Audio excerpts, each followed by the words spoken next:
Chapter 820.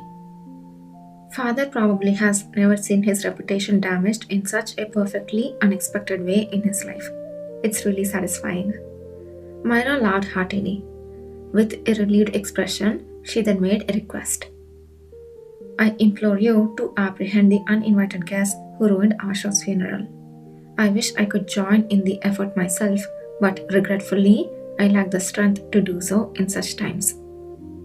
Not so, Lady Myra. Do you not possess a unique power befitting a lady of your stature? The ability to effortlessly comprehend and navigate the overall situation amidst the chaos, and the capacity to maintain composure even under such circumstances. That is, Myra trailed off, seemingly unsure of how to respond. This is not a situation where only one side should be asking for favors. Do not forget that we can act with ease only with the aid of the lady's support. Commander Kishir is correct. Either agreed, nodding. Indeed, understood, Myra replied, a new emotion intensifying on her face. Even though it might seem presumptuous, I can't help but feel glad to hear that. I was ashamed and angry, thinking I had only shown you the disgraceful aspects of my father and our house until now. He had suspected as much, but it was a different matter to hear her say it herself. For the first time, Myra was laying bare her pride and speaking candidly about her own feelings. These experiences are not new to me. Being touted as the scion of decades sounds grand, but in reality, it's like being a pretty ornament, and no one likes an ornament stepping out in front of its master. ... Of course, today has been exceptionally harsh, but there have been times when the internal conflict within this house was so severe, I questioned if I should continue enduring. What helped me then were the words of Her Majesty the Empress. Upon mentioning the Empress, Kishir showed a reaction. Really? What did she say? Her Majesty advised me to stay, saying that if someone capable of such contemplation remains in Herney, the shame and anger I feel now can eventually be transformed by my own efforts. Such wise words indeed befit the Empress. Yes, she also joked that by choosing my own path, I will find people who recognize and support my efforts. Since the Empress herself became my ally, that's already one person added. Both Kishir and Myra smiled simultaneously. Despite being forced to become an adopted daughter because of my father, she has always been a good sister to me. Her advice motivated me to strive for the title of the next Duke of Honi. And today, witnessing the shameful behavior of my father and our house, I met people who still trust in my abilities, proving her words to be true. Gidar suddenly recalled the first time Myra, as a member of the Honi family connected to the Empress, approached the cavalry for collaboration.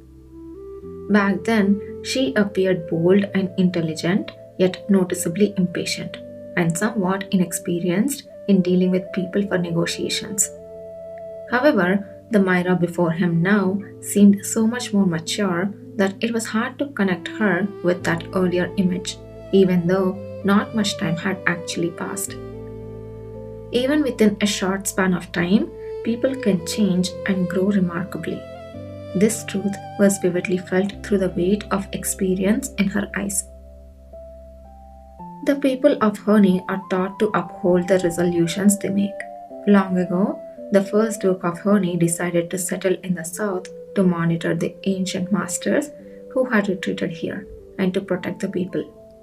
I may not be as strong as him, but my desire to safeguard the south where I was born and raised is just the same. After saying this, Myra gracefully adjusted her disheveled dress and offered a courteous bow. Please take care.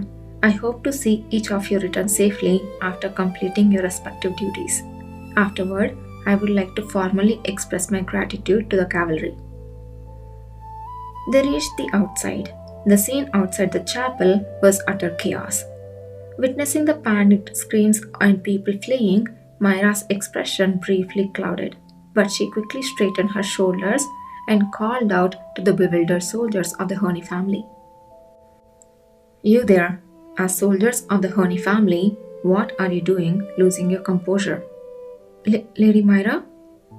Where have the others gone? What? They all followed my father? Unbelievable. Lead the way at once. It seems that side is no longer a concern, Kishir remarked, brushing off his sleeves. His red eyes meticulously scanned the complex and tumultuous surroundings, while either noticed a slender shadow emerging from the recently evacuated chapel. At the end of the still wavering shadow was Gakane rushing towards them. Either, Commander. Gakane's attire and hair, which had been neat upon his arrival, were now in disarray. He exhaled a breath of relief, a shadow clone as tall as himself standing behind him. I'm relieved to see you have finally emerged. I was worried about the glass breaking, but thankfully, it seems you are unharmed. It was thanks to your continuous signals outside that Hither was able to notice and prepare accordingly. I appreciate it. Oh no, I was just doing what I had to do. It may be what one ought to do, but to actually accomplish it at the necessary moment is difficult. Seeing you grow to that extent makes me, as your commander, proud. Thank you. Gakane's face flushed instantly upon receiving Kishir's praise. Simultaneously, the shadow clone mimicked his pose, stretching his head in embarrassment. It was a sight not seen since Gakane had become proficient in manipulating his shadow clone. The synchronized expressions of the original and the duplicate, which had seemed to disappear, reappeared amusingly, reflecting his immense joy and embarrassment. Gakane, the shadow. Ah!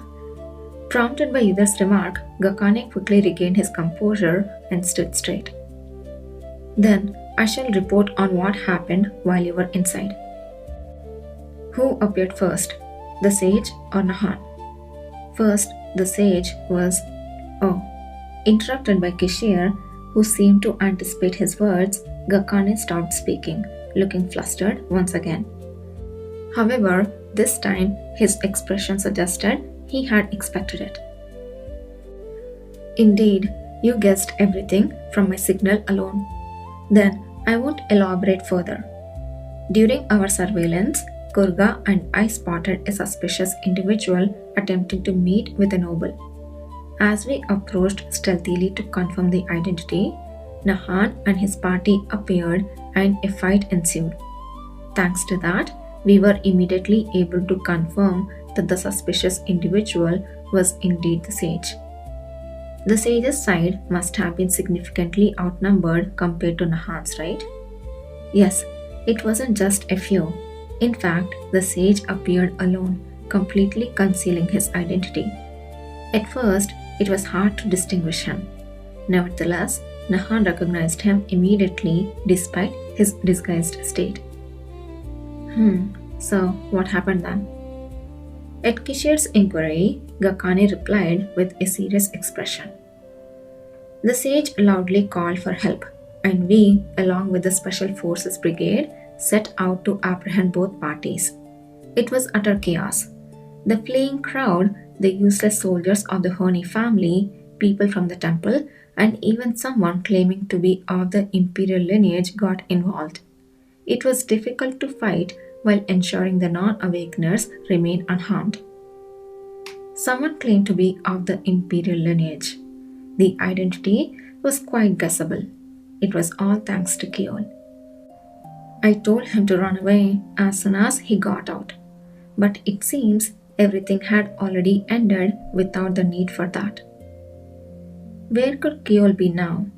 He turned his gaze toward the commotion unfolding in the distance, but it was hard to discern anyone in the crowd. So it was like that. Did the one claiming to be of the imperial lineage say he was the crown prince? Kishir's narrowed eyes prompted Gakane to widen his own. How did you... Wait, don't tell me that person is actually... He really is the crown prince. I personally confirmed it with the guy we bought in, right inside the chapel.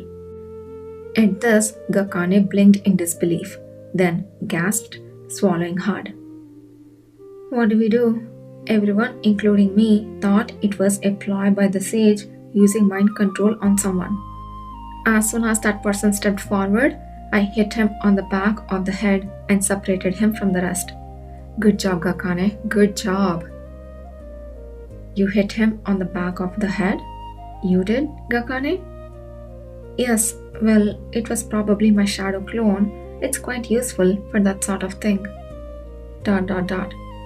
But that person, or rather, he had his face covered with a robe, so I couldn't guess his identity.